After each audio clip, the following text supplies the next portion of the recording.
Service in Chicago has issued a special marine warning for nearshore waters from Winthrop Harbor to Wilmette Harbor, open waters from Winthrop Harbor to Wilmette Harbor out to mid-lake until 3:30 p.m.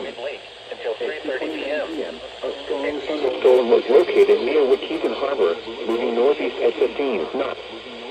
Hazard, wind gusts to 40 knots. Source, radar indicated. Impact, small craft could be damaged from briefly higher winds and suddenly higher waves.